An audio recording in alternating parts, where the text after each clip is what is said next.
ज्ञान वाटिका में आप सभी का स्वागत है। Today in class 10th we are going to discuss the chapter that is the human eye and the colourful world. In this chapter we have to discuss about the atmospheric refraction. Means today's topic is what? Atmospheric refraction. First of all, we have to know what is atmospheric refraction. In this chapter, we have studied about the refraction through prism, है ना। और इससे पहले वाले chapter में हम लोग refraction of light पढ़ चुके हैं। तो उसी तरह से हम लोग अभी जो है डिस्कस करेंगे एटमॉस्फेरिक रिफ्रैक्शन को, है ना। जैसे कि हम लोग रिफ्रैक्शन वाले पार्ट में, रिफ्रैक्शन ऑफ लाइट वाले चैप्टर में ग्लास प्रिज्म के थ्रू जो है रिफ्रैक्शन को देखे थे। इस चैप्टर में जो है हम लोग रिफ्रैक्शन को प्रिज्म के थ्रू देखें और अभी जो है हमारा टॉपिक आया है एटमॉस्फेरिक रिफ्रैक्शन, है ना। मीन्स पहले जो हम लोग पढ़े थे ग्लास स्लैब के थ्रू रिफ्रैक्शन, तो उसमें हम लोग ग्लास स्लैब का यूज किए थे रिफ्रैक्शन के लिए। मीन्स लाइट का जो बेंडिंग हुआ था वो ग्लास स्लैब के थ्रू हुआ था। जब हम लोग प्रिज्म के थ्रू जो है रिफ्रैक्शन को पढ़े उस समय जो लाइट का बेंडिंग हुआ वो प्रिज्म के थ्रू हुआ। अभी जो हम लोग रिफ्रैक्शन पढ़ने जा रहे हैं वो एटमॉस्फेरिक रिफ्रैक्शन है। तो हम लोग कह सकते हैं कि यहां पर जो रिफ्रैक्शन होगा वो किसके वजह से होगा? इस एटमॉस्फेयर के वजह से होगा। किसका एटमॉस्फेयर? अर्थ एटमॉस्फेयर, है ना। मीन्स पृथ्वी का जो एटमॉस्फेयर है उसके कारण जो रिफ्रैक्शन होगा उसी को जो है हम लोग एटमॉस्फेरिक रिफ्रैक्शन बोलेंगे। मीन्स अर्थ एटमॉस्फेयर के कारण जो रिफ्रैक्शन होगा उसी को जो है हम लोग एटमॉस्फेरिक रिफ्रैक्शन बोलेंगे। तो ये रिफ्रैक्शन जो है कैसे होता है? The question is that how this refraction takes place. Means atmospheric refraction जो है कैसे होता है उस चीज को हम लोग अभी समझने वाले हैं। तो अभी हम लोग समझते हैं कि ये जो है हमारा अर्थ है, मान लेते हैं ऐसा। ये जो है हमारा अर्थ है। अर्थ के जो है ये चारों तरफ एटमॉस्फेयर है ना। अर्थ के चारों तरफ जो है क्या है? एटमॉस्फेयर है। अभी हम बोल रहे हैं कि जो ये एटमॉस्फेयर है ना, इससे हम जब इस तरह का डायरेक्शन में इधर आएंगे तो जो हमारा ऑप्टिकल डेंसिटी होगा, मींस जो एयर इस एटमॉस्फेयर में जो एयर होगा उसका जो डेंसिटी होगा वो अलग अलग होगा। मींस उसको जो है हम लोग लाइट के रेस्पेक्ट में जब बोलेंगे तो उसको क्या बोलेंगे? ऑप्टिकल डेंसिटी, है ना। क्या बोलेंगे? Optical density. जैसे जैसे हम अर्थ से दूर जाएंगे तो ये जो एयर है वो हॉटर होता जाएगा, है ना। और जैसे जैसे हम अर्थ की ओर आएंगे जो है हमारा जो है वो एयर जो है वो कोल्डर होता जाएगा, है ना। यहां पर जो जैसे जैसे वो हॉटर होता जाएगा रिफ्रैक्टिव इंडेक्स हमारा घटता जाएगा। मींस ऑप्टिकल डेंसिटी घटता जाएगा तो एज अ रिजल्ट जो है हमारा रिफ्रैक्टिव इंडेक्स जो है वो घटता जाएगा। और जैसे जैसे हम अर्थ की नजदीक आएंगे तो जो एयर है वो कोल्डर होता जाएगा, ठंडा होता जाएगा, जिसके कारण जो है ऑप्टिकल डेंसिटी बढ़ता जाएगा। और जैसे जैसे ऑप्टिकल डेंसिटी बढ़ेगा तो जो है रिफ्रैक्टिव इंडेक्स क्या होगा? वो बढ़ने लगेगा, है ना। मींस इस क्रम में जब हम अर्थ से बाहर की ओर जाएंगे तो रिफ्रैक्टिव इंडेक्स घटता हुआ जाएगा और जब हम अर्थ की ओर आएंगे तो जो रिफ्रैक्टिव इंडेक्स है वो बढ़ता हुआ होगा, है ना। ये हमारा अर्थ है। तो हम क्या बोल रहे हैं कि इस एटमॉस्फेयर से जो भी लाइट रेज होकर गुजरेगा, है ना, वो डिफरेंट डिफरेंट एयर का जो लेयर होगा उससे जो है इसका रिफ्रैक्शन होगा, तो उसी को जो है हम लोग एटमॉस्फेरिक रिफ्रैक्शन बोलते हैं। मींस वैसा रिफ्रैक्शन जिसमें अर्थ का एटमॉस्फेयर जो है इन्वॉल्व हो, means the refraction which takes place due to the earth's atmosphere is known as atmospheric refraction, है ना। इसको हम लोग लिख सकते हैं कि रिफ्रैक्शन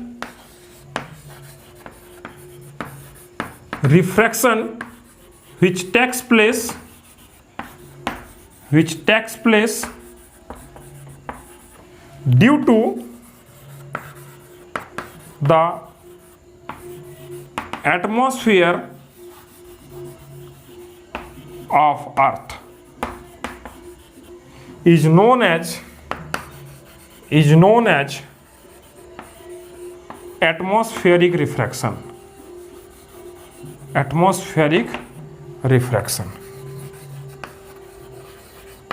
मीन्स वैसा रिफ्रैक्शन जो अर्थ के एटमॉस्फेयर के कारण हो, उसको जो है हम लोग एटमॉस्फेरिक रिफ्रैक्शन बोलेंगे।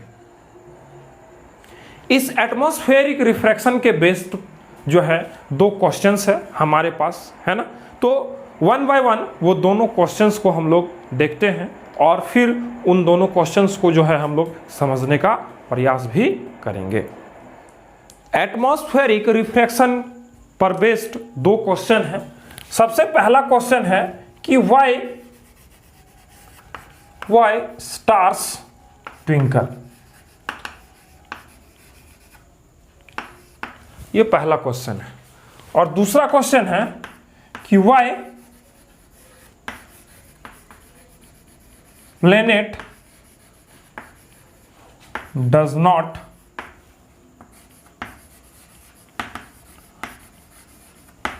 ट्विंकल, है ना। ये दो क्वेश्चन है। मींस तारा जो है वो टिमटिमाता क्यों है, और जो अर्थ है मींस अर्थ के जैसा जो भी ग्रह है हमारे गैलेक्सी में वो टिमटिमाता क्यों नहीं है। ये दो सवाल हैं जो कि एटमॉस्फेरिक रिफ्रैक्शन पर बेस्ड है ना। ये दोनों सवाल का जो जवाब होगा वो एटमॉस्फेरिक रिफ्रैक्शन पर ही बेस्ड होगा। तो हम लोग दोनों सवाल का जो है जवाब ढूंढने का प्रयास करते हैं, समझने का प्रयास करते हैं। सबसे पहले अगर कोई स्टार को हम देखें, है ना, और अगर कोई एक प्लेनेट को देखें, ठीक है, तो ये स्टार है और ये प्लेनेट, ठीक है।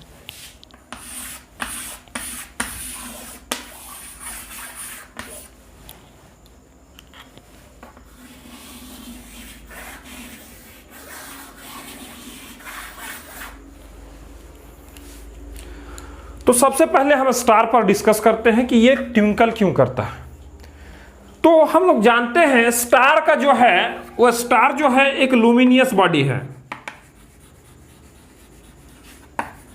स्टार कैसा बॉडी है? एक लुमिनियस बॉडी है।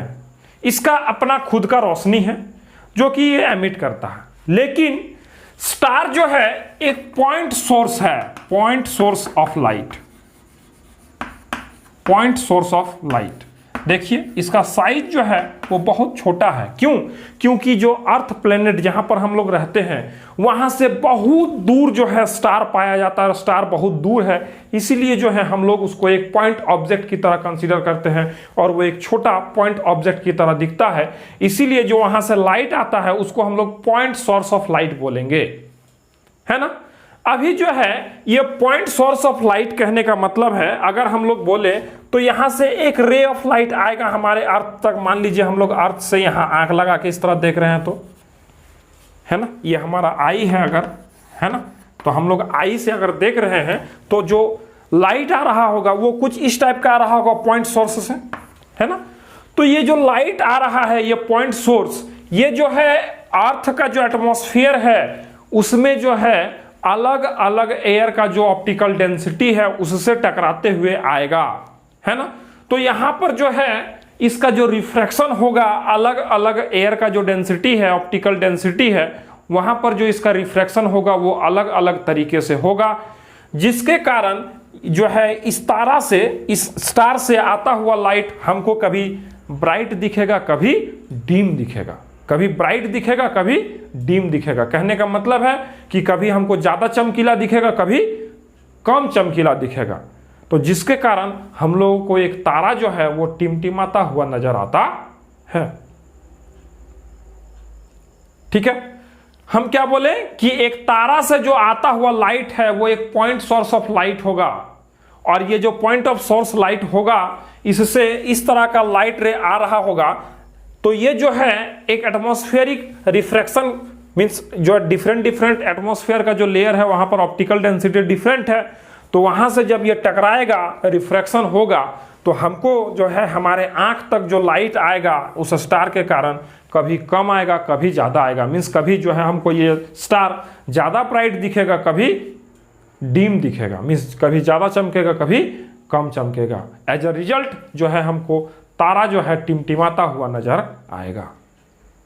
अब हम लोग चलते हैं दूसरे केस में। एक प्लैनेट है ना, वो टिमटिमाता क्यों नहीं है। सबसे पहला बात कि प्लैनेट जो है वो एक नॉन लुमिनियस ऑब्जेक्ट है, नॉन लुमिनियस ऑब्जेक्ट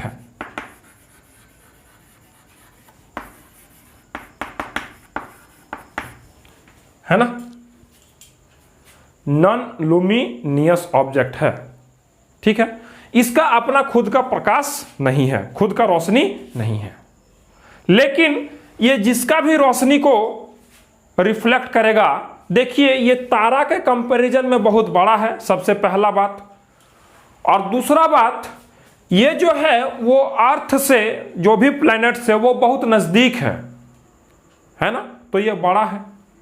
तो यहां पर से जो है लाइट जो भी आएगा वो एक पॉइंट सोर्स के जैसा नहीं, एक बीम ऑफ लाइट यहां से आएगा, है ना, एक बीम ऑफ लाइट यहां पर से आएगा। अगर मान लेते हैं यहां से जो है इस तरह का बीम ऑफ लाइट आ रहा है, इसमें से एक लाइट रे जो है रिफ्रैक्शन हो रहा है, दूसरा लाइट रे हो रहा है। मींस हम क्या बोल रहे हैं कि अगर इसमें से एक लाइट रे जो है कम टिमटिमा मींस कम लाइट जो देगा तो दूसरा लाइट रे उसको कवर अप कर लेगा, है ना। कहने का मतलब है कि यहां पर अगर एक लाइट रे रिफ्रैक्शन को सफर करेगा तो दूसरा लाइट रे उसको नलिफाई कर देगा, उसको जो है कवर अप कर लेगा, जिसके कारण जो है ये प्लैनेट जो है हम लोग को नहीं चमकता हुआ दिखेगा, है ना, नहीं चमकता हुआ दिखेगा। क्यों? क्योंकि यहां पर बीम ऑफ लाइट आ रहा है, जिसके कारण एक लाइट रे अगर जो है रिफ्रैक्शन को सफर कर रहा है तो दूसरा लाइट रे आकर उसको कवर अप कर देगा, और एज अ रिजल्ट हमको जो है प्लैनेट से आता हुआ लाइट जो है वो कंटिन्यूअस दिखेगा, जिसके कारण जो है वो प्लैनेट टिमटिमाता हुआ हमको नजर नहीं आएगा, है ना। तो इस तरह से जो है हम लोग एटमॉस्फेरिक रिफ्रैक्शन पर बेस्ड ये दोनों क्वेश्चन को क्लियर कर लिए, है ना, और हम लोग अभी समझ भी लिए कि एटमॉस्फेरिक रिफ्रैक्शन होता क्या है। एटमॉस्फेरिक रिफ्रैक्शन होता क्या है, कैसे होता है, उस चीज को समझे, और उस पर बेस्ड दो question, that is why stars twinkle और why planet does not twinkle, ये जो है हम लोग जो है डिस्कस किए, और इसको जो है हम लोग क्लियर किए एटमॉस्फेरिक रिफ्रैक्शन पर बेस्ड, है ना। तो मिलते हैं फिर आपसे अगले लेक्चर में। आज के लेक्चर में इतना ही, तब तक के लिए गुड बाय, टेक केयर।